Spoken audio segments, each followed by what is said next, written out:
LIC முதலீடு மற்றும் காப்பீடு தொடர்பான அனைத்து சந்தேகம் மற்றும் விவரங்களுக்கு 8973777532 எண்ணை அணுகவும். கல்விக்கு அதிபதியாக திகழக்கூடியவள் சரஸ்வதி என்று நம் அனைவருக்கும் தெரியும்.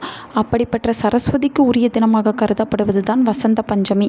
இந்த வருடம் வசந்த பஞ்சமி நாளைய தினம் 23/1/2026 வெள்ளிக்கிழமையோடு சேர்ந்து வந்திருக்கிறது.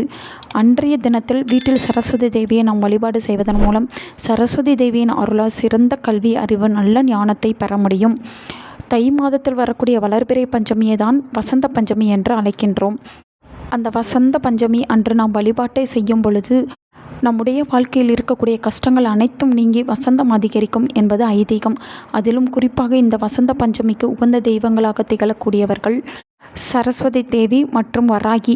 நாளைய தினம் வெள்ளிக்கிழமையோடு சேர்ந்து வருவதால் மகாலட்சுமியும் சேர்த்து வழிபாடு செய்வது என்பது மிக சிறந்த பலனை நமக்கு தரும். நாளைய தினத்தில் செல்வ செழிப்பை அதிகரிக்க எப்படி வழிபாடு செய்ய வேண்டும் வசந்த பஞ்சமியில் என்பதை பற்றி தான் இந்த வீடியோவில் பார்க்க போகிறோம். நாளைய தினம் முழுவதுமே வசந்த பஞ்சமி திதியானது இருக்கிறது.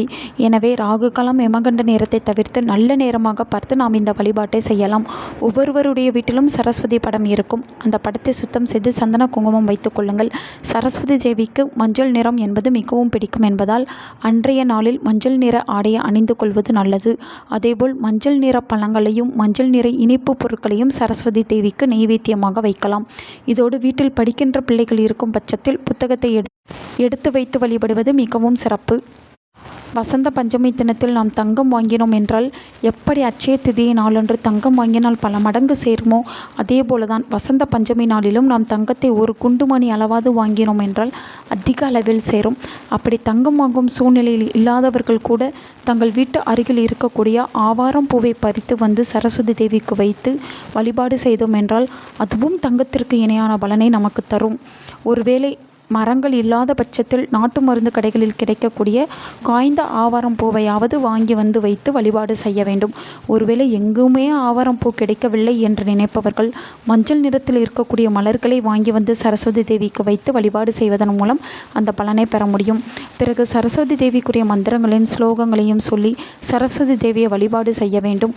இப்படி நாம் செய்வதன் மூலம் நமக்கு நல்ல ஞானமும் சிறந்த கல்வி அறிவும் சிறந்த அறிவும் நல்லொழுக்கமும் செல்வ செழிப்பும் அதிகரிக்கும். எளிமையாக செய்யக்கூடிய இந்த பஞ்சமி வசந்த பஞ்சமி வழிபாட்டை நாம் அனைவரும் செய்து நாமும் நம் பிள்ளைகளும் சிறப்பான முறையில் வாழ்வதற்கு சரஸ்வதி தேவியின் அருளை பெறுவோம். நல்லதே நடக்கும்.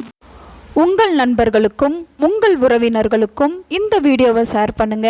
அவங்களும் இதை பற்றி தெரிஞ்சுக்கிடட்டும். ஆன்மீகம் டிவி தமிழ் சேனலை சப்ஸ்கிரைப் பண்ணுங்க.